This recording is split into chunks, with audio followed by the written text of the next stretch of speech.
Hello Internet. Today I'm going to talk to you about one of my favorite topics, which is sitting in congested traffic, which from time to time I get to do living on the north side of Brisbane, going into Brisbane. So, I think I mentioned this before, but I like to overanalyze everything. So when I'm sitting in traffic, there's not much to do. So I have been thinking about things that can help reduce our congestion, especially on the north side of Brisbane at the North Lakes turnoff, where every morning seems to be a congestion with the on-ramp from North Lakes. So here it is. At the moment, we have people who are just in their little cars and they're driving down the highway, doing the right thing, driving along, and they get to the North Lakes.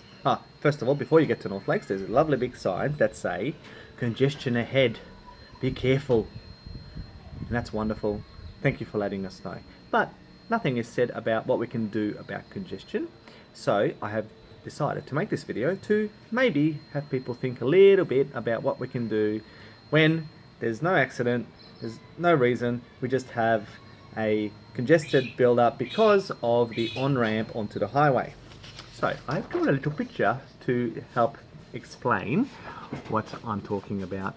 So here's the highway, and here at north side of Brisbane we have 3 lanes, sometimes 4, and here's an on-ramp, and we have a car coming in on the on-ramp. So what can we do to make sure that this isn't going to cause a congestion? Well, what happens is, most of the time, is we have these cars coming on an on-ramp. We have these lovely little lights here now that make sure they're filtering one at a time. But most likely, what causes a congestion in the first place is that this car and this car and this car have difficulty understanding how the merging principle works. This car has to either slow down or they have to slow down, and this car cannot come onto the highway in a nice, easy way. The secret to clearing congestion is flow. The traffic has to flow. The more it flows, the less chance we have of people stopping. So anyway, this is what we have at the moment. So what can we do about this? Well, it's pretty easy. There's 2 main things we can do. One of them is perhaps a 60-kilometer reduction if it's congested, so that these cars, I know they're speeding down the highway doing 100, 110, but these cars here, if they were slowed into 60, these cars would be able to nicely merge a lot easier, and the 60 km per hour zone here will allow that to happen. Okay? Yes, people will be a little bit upset that they have to go 60 instead of 100 for a kilometer or 2, but the reality of the situation is that down the road they don't have to stop for the congestion that we have every single morning. Now, the second thing we can do, you can see here that I've got some ticks on these cars and some crosses on these cars. Well, we know that every morning hundreds of cars will come on this on-ramp, and only one of those cars has to have an issue merging. So if these cars knew that the congestion was coming, like, no, it's a congestion type of an area, maybe they should move across to these lanes and just ignore the inside lane. Now this is quite tricky because some drivers who aren't really thinking about what's happening will just go, "Oh, there's no cars here, I can go into this lane."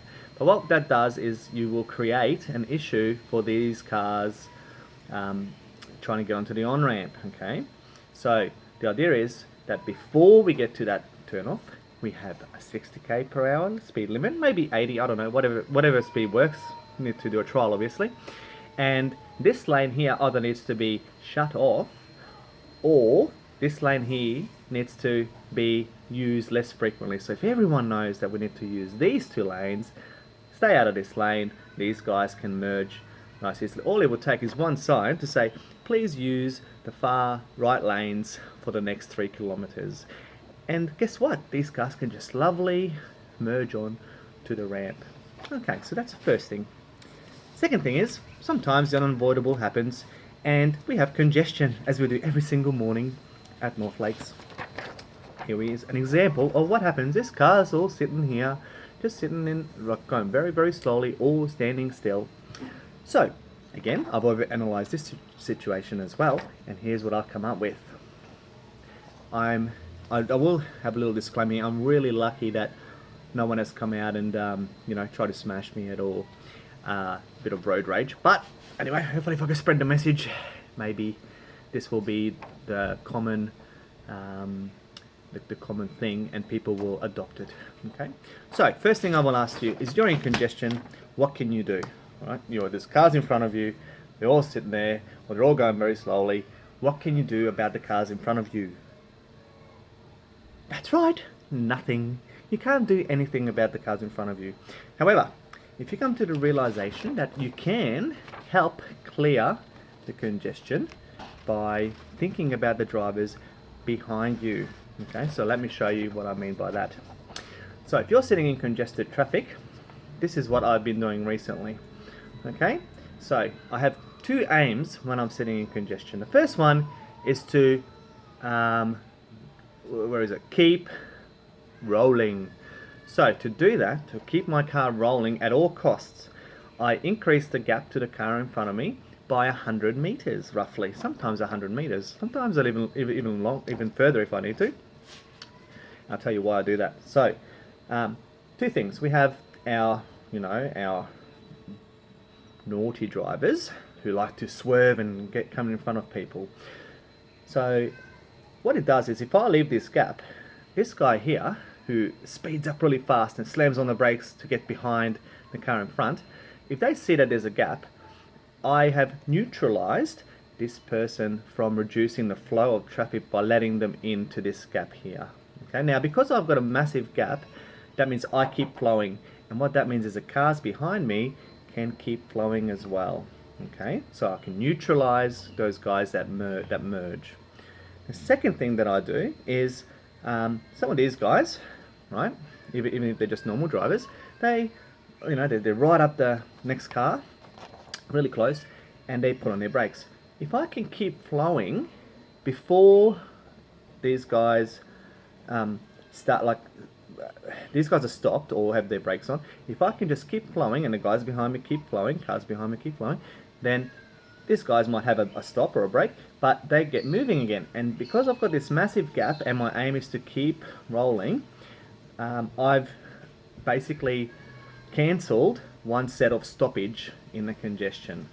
Okay, so that's the first thing. Does that make sense? So these guys, they will put on their brakes, will stop, whereas because I'm a long way away and I'm keeping that gap, I have time to slowly move up to them, and they'll start moving again, and then we're back to moving. And all those guys behind me haven't seen me use my brake, because I've just kept on rolling, and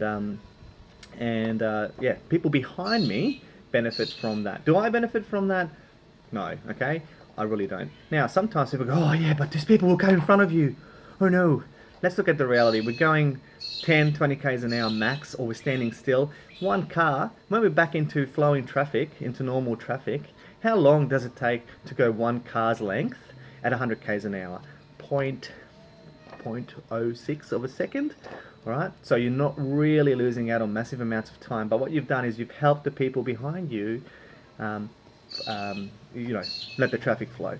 So that's basically it. So the second one is to do not use your brakes. Okay, so keep it rolling, don't use your brakes. So sometimes that gap's got to be massive. Obviously, sometimes it doesn't work out, so you do have to use your brakes, but try to keep to rule number one, which is the aim number one, which is to keep on rolling. Okay, and the whole idea is to help those behind you. Keep that in the back of your head when you're in congestion. You're helping the people behind you. You're not really helping yourself. Alright, that's about it. Any comments, any questions, please just write it down there. Spread the word.